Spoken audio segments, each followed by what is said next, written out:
Ustadz, apakah dibolehkan kita akikah ya, ketika anak saya berusia sekarang 5 tahun? Karena saya baru mampunya sekarang, anak saya laki-laki. Baik, Masya Allah, semoga Allah muliakan Anda. Ya, ini saudara kita Ari Syaban, dan berikan keberkahan kepada keluarga Anda, kemuliaan pada anak Anda. Baik, mari kita bahas dulu sebelum kita menjawab, dan ini boleh jadi juga mewakili sebagian pertanyaan dari saudara-saudari kita. Ini pertanyaan yang sering terjadi. Ya, mudah-mudahan nanti kalau sudah paham tidak berulang lagi. Seperti pertanyaan Ramadan yang datang tiap tahun. Apakah tarawih 23, 11 dan seterusnya, dan macam-macam lainnya. Baik, kita ambil dulu sekarang hadis atau dalil tentang akikah dan apa hikmah di balik akikah. Jadi kita pahami keduanya, baru kita turunkan kemudian pembahasan kita. Di antara para ahli hadis yang meriwayatkan tentang hadis-hadis tentang akikah itu adalah Al-Imam At-Tirmidzi. Ya, namanya Muhammad, kemudian tumbuh berkembang di Tirmidzi, disebut dengan At-Tirmidzi atau At-Turmudzi.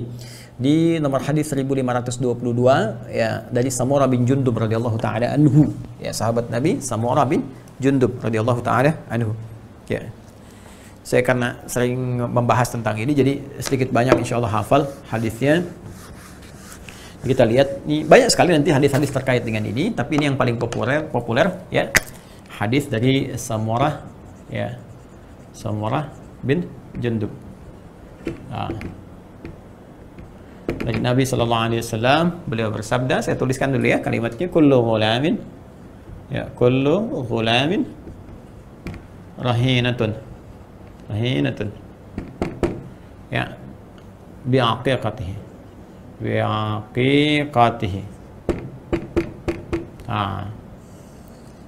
tadhbahu disembelih ya kan, anhu yauma sabi'ihi, tadhbahu anhu yauma sabi'ihi kan, wa yukhlaqu wa yusamma. Ini di antaranya meriwayatkan rawahul Imam At-Tirmidzi, rawahut Tirmidzi. Ini hadisnya. Kullu ghulamin rahinatun bi'aqiqatihi. Setiap anak kan, setiap anak rahinatun tergadai. Tergadai itu bergantung pada sesuatu, tergadai bi'aqiqatihi dengan akikahnya. Dengan akikahnya. Ini kan? Bagaimana menjalankan akikah ini? Tuzbahu anhu yaumas sabi'ihi, maka disembelihkan ya, untuknya yang tergadai ini yaumas sabi'ihi, pada hari ketujuhnya. Ya, pada hari ketujuhnya. Wa yukhlaqu, kemudian dicukur. Ya, ada yang sebagian, ada yang dihabiskan dengan wa yusamma, dan dinamai, diberi nama ya. Ini rawahu Tirmidzi, diriwayatkan oleh Al-Imam At-Tirmidzi. Baik, kita lihat teman-teman sekalian dari bagian pertamanya. Kullu ghulamin rahinatun bi'aqiqatihi. Setiap anak itu tergadai dengan akikahnya. Apa yang tergadai di sini? Apakah keadaannya, ataukah amalnya, gitu kan? Ataukah kemudian masa depannya, atau apa yang tergadai di sini? Ya. Nah, di sini penting diketahui, kita bahas tentang akikah dulu. Nah, ini kita ambil ilmu hikmahnya dulu ya, untuk mengetahui ilmu hikmah ini nanti bisa digali baik dalam perjalanan sejarah, uraian-uraian tersirat dari Al-Qur'an ataupun hadis, atau nanti dari diksi yang disampaikan oleh Nabi sallallahu alaihi wasallam dalam hadis, ataupun yang difirmankan Allah dalam Al-Qur'an. Akikah ini nanti kalau kita gali akar infinitif ya, dari turunan katanya dari kata akka nih. Ya, akka. Ya, akka ini asalnya sesuatu yang terbelah. Ya, terbelah gitu. Kayak syakka gitu kan, sesuatu yang terbelah. Jadi kalau ini ada sesuatu dipotong, teman-teman sekalian, potong sampai terpisah, terbelah gitu ya. Nah, itu akka namanya. Ya, akka. Jadi kalau kita ambil misalnya sisi positifnya, ya sifatnya disebut dengan akikah. Negatifnya disebut uquq namanya, uququn. Sisi negatifnya. Saya mau bicara begini. Pertama, saya ingin tanamkan dulu satu informasi dalam Al-Quran. Ini agak dalam ya, dalam sedikit kajiannya, tapi mudah-mudahan Allah memberikan pemahaman pada kita dengan cepat dan kuat ya. Masih ingat sering saya sampaikan di berbagai sesi bahwa manusia itu saat tercipta terjadi kemudian perpaduan antara roh yang ditiupkan oleh Allah Subhanahu wa taala, kan? Melalui malaikat Jibril masuk ke dalam jasadnya, fisiknya, jasmaninya. Ya, ini dulu yang tercipta. Kemudian berproses ya sampai usia 4 bulan. Ya, di Quran surah ke-15 Al-Hijr ayat 28 sampai dengan 29, ya kan? Wa idz qala rabbuka lil malaikati inni khaliqun basyara min salsalin min hama'in masnun fa idza sawaituhu. Ya, ketika Allah menciptakan manusia disempurnakan dulu proses jasadnya, fisiknya, dari mulai perpaduan spermatozoa dengan ovum membentuk kemudian alaqah atau zigot, ya, mulai bernempel di dinding rahim, mulai berkembang jadi mudghah dalam usia 4 bulan 120 hari, pada fakhtu fihi min ruhi, ditiupkan roh oleh Allah Subhanahu wa taala melalui malaikat. Ini nanti di Al-Arba'in nomor hadis yang keempat dari Abdullah bin Mas'ud radhiyallahu taala anhu. Ya, kemudian thumma yursalu ilaihi al-malak fayanfukhu fihi roh, diutus malaikat untuk meniupkan roh. Inna ahadakum yajma'u fi batni ummihi 40 yawman nutfah thumma yakunu mithla dhalika 'alaqah thumma yakunu mithla dhalika mudghah thumma yursalu ilaihi al-malak ya fayanfukhu fihi roh. Setiap kalian berproses di perut ibunda kalian, ya, dalam rahim ibunda itu 40 hari pertama berbentuk perpaduan, percampuran antara spermatozoa dengan ovum, 40 hari kedua berbentuk zigot, mulai menempel di dinding rahim, 40 hari ketiga berbentuk mudghah, ya, mulai ada tampak daging keratan. Kemudian setelah itu 120 hari 4 bulan ditiupkan roh, dikirim malaikat meniupkan roh. Nah, ini saat roh ini masuk ke dalam jasad, karena roh ini sumber kehidupan, maka ini jasad mulai bisa beraktivitas dalam konteks mengalami tanda-tanda kehidupan, mulai ada pergerakan, ya, mulai bisa beraktivitas, bernafas dan sebagainya, ya. Karena itu roh ketika masuk ke dalam jasad disebut dengan nafas, namanya nafas. Jadi proses menyatunya roh ke jasad ini menjadi nafas. Ya, karena itu diserap ke dalam bahasa Indonesia menjadi nafas, mulai bisa bernafas, mulai bisa bergerak, ya kan? Nah, ketika ini masuk, sempurna ini nafas ke dalam sini, sudah masuk ke sini, sempurna nafas, sudah bisa bernafas, maka dia membawa dua unsur kehidupan yang diilhamkan oleh Allah Subhanahu wa taala, dua potensi kehidupan. Ya, satu adalah sifat-sifat baiknya disebut dengan jiwa takwa. Ya. Yang kedua adalah katalis yang mendorong takwa ini supaya muncul. Ya, supaya terdorong naik, melatih takwanya supaya muncul, ya. Seperti lawan tapi sebetulnya untuk melatih ini muncul, disebut fujur namanya, fujur. Ya. Ini kejadian ini secara singkat disampaikan di Quran surah 91 di ayat 7 sampai 10. Asy-Syams, surah Asy-Syams ayat 7 sampai 10. Surah 91 ayat 7 sampai 10. Wa nafsin wa ma sawwaha, dan demi nafas, ya, yang telah tercipta dengan sempurna. Apa sempurnanya? Roh telah masuk ke dalam jasad. Maka ketika masuk ke sini, fa'alhamaha fujuraha wa taqwaha. Maka di dalamnya ada dua potensi, fujur dengan takwa. Jadi takwa ini kumpulan sifat-sifat kebaikan. Ya, ada jujur, takwa itu kan, ada sabar, kan? Kemudian ada tawadhu dan seterusnya. Ya, tawadhu. Ya, ini sifat-sifat kebaikan. Karena itu kita diminta ibadah untuk melatih sifat baik ini muncul. Ya, sholat misalnya kan, sholat itu kan bagian dari takwa. Dzalikal kitabu la raiba fihi hudal lil muttaqin. Siapa orang takwa di situ? Alladzina yu'minuna bil ghaib wa yuqimunas shalah, ya kan? Apa fungsi sholat itu? Tanha 'anil fahsya wal munkar. Jadi mencegah perbuatan keji dan mungkar. Intinya apa? Supaya baik. Puasa kan tujuannya takwa. Al-Baqarah ayat 183, la'allakum tattaqun. Ya ayyuhalladzina amanu kutiba 'alaikumus shiyam kama kutiba 'alal ladzina min qablikum la'allakum tattaqun. Ya, supaya takwa. Ketika takwanya naik, nafsu kan ditekan. Ya kan? Baik, kemudian haji juga, umrah, ya, utamanya takwa, bekalnya takwa. Al-Baqarah ayat 197, wa tazawwadu fa inna khairaz zadi taqwa. Jadi kita diminta ibadah untuk menaikkan sifat-sifat baik ini supaya jadi orang baik. Ini. Nah, katalis untuk menaikkan ini selain berlatih lewat ibadah, diciptakan lawannya untuk belajar. Misal di sini ada jujur, di sini ada dusta, ya kan? Di sini ada sabar, di sini ada marah yang tidak terkontrol, ya kan? Di sini misalnya tadi ada tawadhu, di sini ada sombong misalnya. Nah, ini sombong diciptakan bukan ingin menjadikan manusia sombong, tapi melatih supaya tawadhunya muncul. Seperti marah diciptakan bukan ingin membuat manusia menjadi pemarah, tapi supaya sabarnya itu terlatih. Ya, sering saya katakan, sering saya contohkan, kalau tidak ada marah, bagaimana sabar bisa muncul? Kan nggak mungkin ujung-ujung dikatakan pada seseorang, misalnya, sabar ya, sabar. Nggak ada pemicu, nggak ada hujan, nggak ada petir, nggak ada angin, nggak ada apapun. Tiba-tiba Anda katakan sabar ya, gitu kan? Kan jadi persoalan. Kalau nggak percaya silahkan tes. Suami pulang dari kantor, nggak ada apa-apa, nggak ada hujan, nggak ada angin, nggak ada segala macam. Begitu datang, ibu tanya deh, langsung katakan, papa sabar ya pak. Ya, suami kan bingung. Mama kenapa? Mama kena COVID. Jadi teman-teman sekalian, nah ini kan katalis gitu kan, supaya ini naik nih ke permukaan. Nah, orang yang mampu mengoptimalkan ini sehingga takwanya naik, ini ditekan ini turun, jadikan katalis sehingga ini turun, ini yang naik. Maka hidupnya cenderung akan bahagia. Qad aflaha man zakkaha. Orang jujur itu bahagia hidupnya. Sederhana saja. Bahagia itu sederhana. Bahagia itu sederhana. Bahagia itu tingkatkan takwa. Ayo bikin status, ya. Bahagia itu sederhana, tingkatkan takwa. Ya. Baik. Tidak harus dengan makanan, minuman. Ya, bagi Anda yang ngopi, kopi bahagia. Tapi yang tidak ngopi kan tidak bahagia. Ya kan? Bagi Anda yang senang durian, ya durian bahagia. Tapi yang mabuk dengan durian tidak bahagia. Ya, karena itu sederhana kata Allah, satu sisi yang paling objektif, semua bisa mendapati ya. Bahagia itu sederhana ketika engkau mampu meningkatkan takwamu. Ya. Nah, bahagia itu ketika engkau jujur, ketika engkau sabar, ketika engkau tawadhu, ini sumber kebahagiaan. Maka kalau ingin cari kebahagiaan, ini kumpulkan sifat ini. Wa qad khaba man dassaha, tapi nestapa orang yang hidupnya mengoptimalkan lawannya. Jadi ini dia tepikan, ya, dia tekan, ini malah naik. Ya, dusta diperbanyak, sombong. Orang sombong tuh nggak akan bahagia, nggak akan senang. Ya, ingat. Ini lawan loh ya. Jadi kalau nestapa, Anda hidupnya cenderung pengen nestapa, ya silahkan dekat dengan kesombongan, dekat dengan dusta, ya, dekat dengan misalnya, ya macam-macam yang disebutkan, sifat-sifat buruk.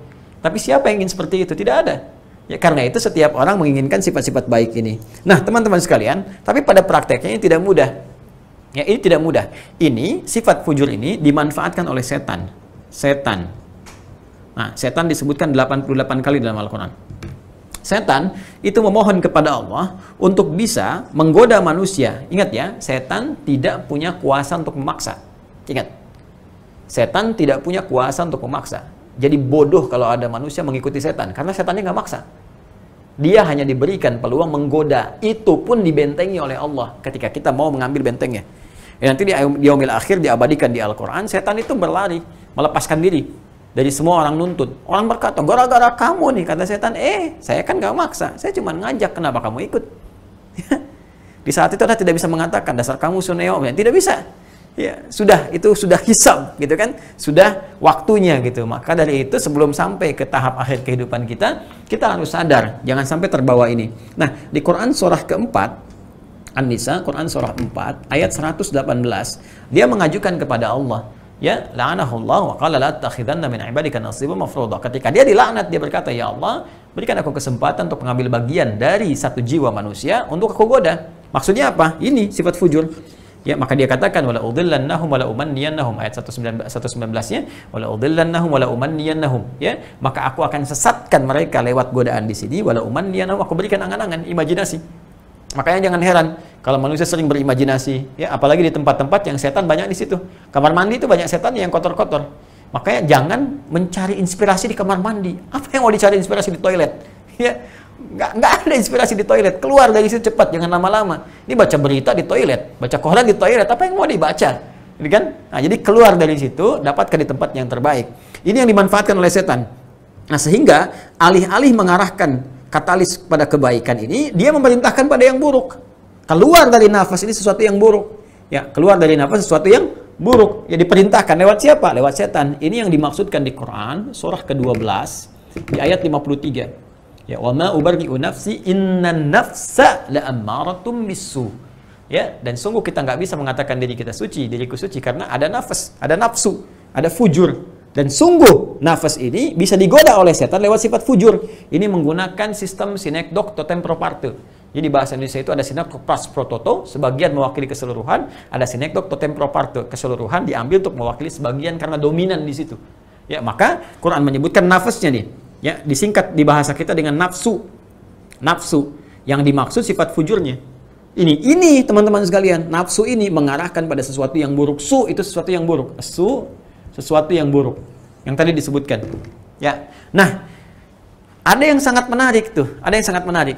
Jadi, manusia diciptakan oleh Allah dengan takwa dan fujur, dikenal dengan nafsu. Di takwa dengan nafsu lawannya sama-sama disebutkan di 115 kali, di nafsu 115 kali, setan 88 kali, malaikat membisikkan takwa 88 kali dalam Al-Qur'an.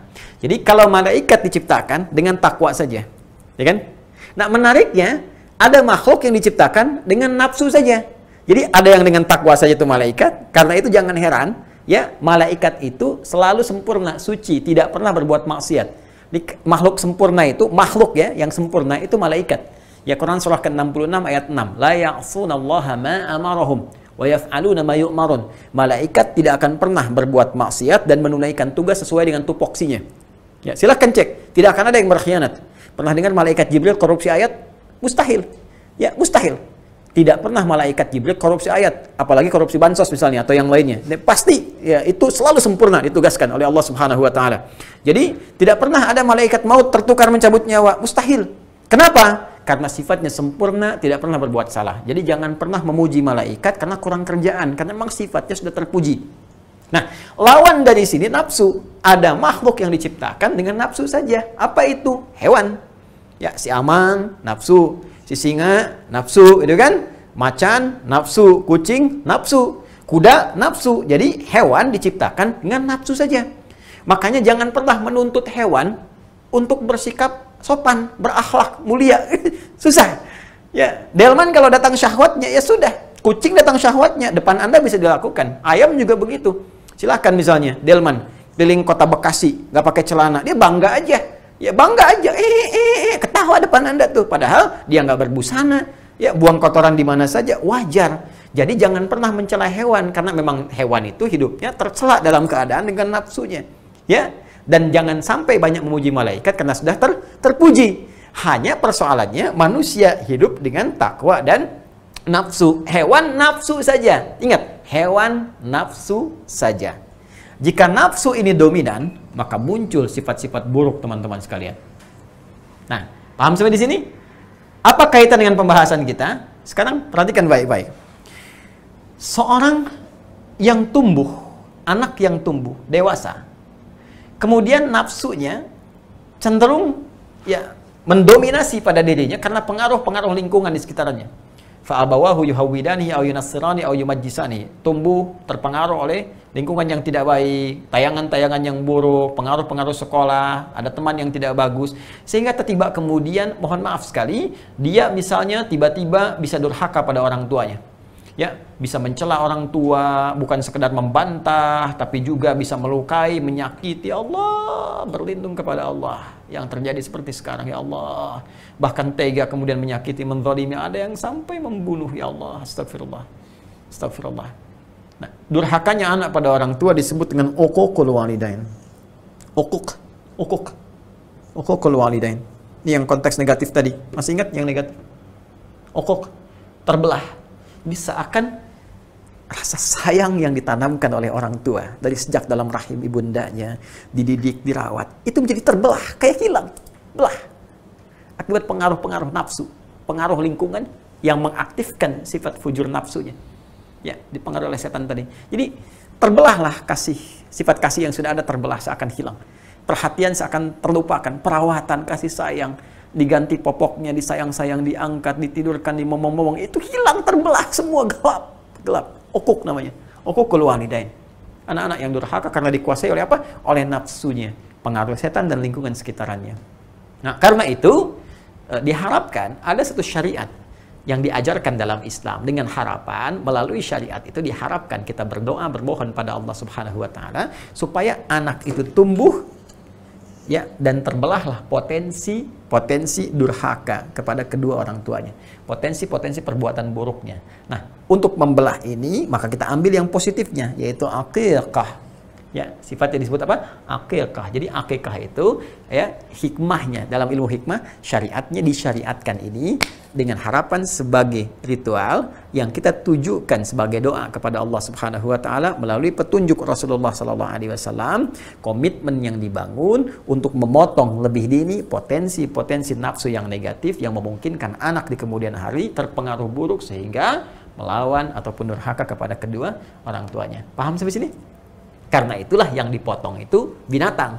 Ya, yang dipotong apa? Binatang. Bukan bawa kuetar misalnya, kan akikah pakai kuetar, kan tidak ya. Tapi yang kita potong apa? Binatang. Ya, dalam hal ini kambing nanti yang disiapkan. Ya, nanti ada hikmahnya lagi kalau mau lebih jauh, nanti agak panjang bahasanya. Kenapa bukan ayam, Ustadz? Ya kan? Kenapa bukan sapi? Kenapa harus kambing? Nanti ada hikmahnya lagi yang terkait dengan itu semua. Tapi saya cukupkan dulu sampai pembahasan di sini. Jadi itu hikmah awalnya. Kenapa disimbolkan lewat binatang, disyariatkan lewat binatang dengan tujuan memotong nafsu yang memang lekat erat dengan binatang sehingga sifat-sifat itu tidak berpengaruh dalam kehidupan. Hanya ingat, sifat memotong ini pun ketika akikah dilakukan, teman-teman sekalian, itu terkait erat dengan komitmen orang tua melalui akikah itu bersiap menjaga anak dan merawatnya supaya dia tidak durhaka di kemudian hari. Ini yang disebut dengan tergadai tadi, rahina tuh, tergadai.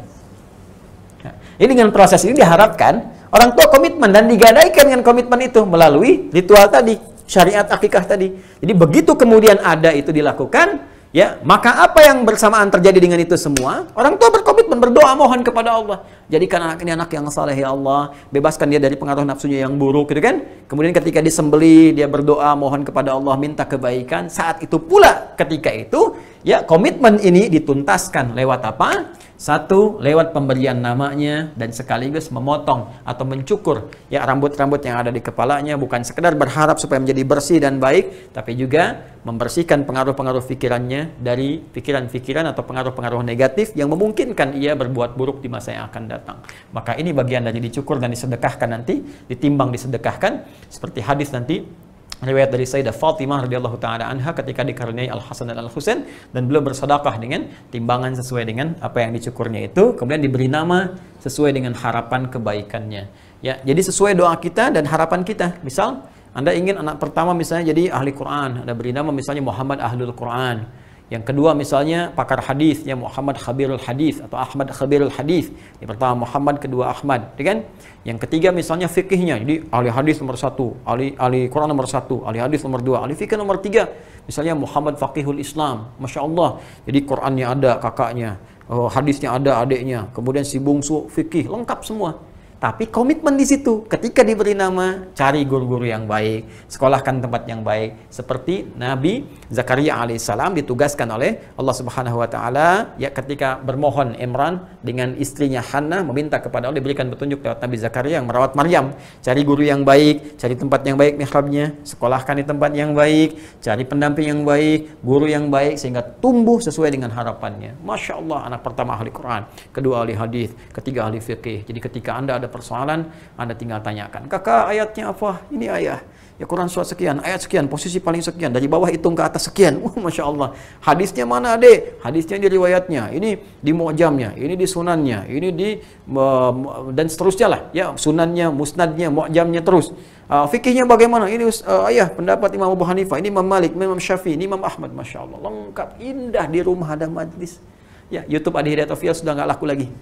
Dan sudah kajian di rumah. Ya, itu indah. Ini yang dimaksudkan. Nah, apa kaitan dengan pertanyaannya? Pertanyaannya adalah, kan bukan ini pertanyaannya, ini hikmahnya.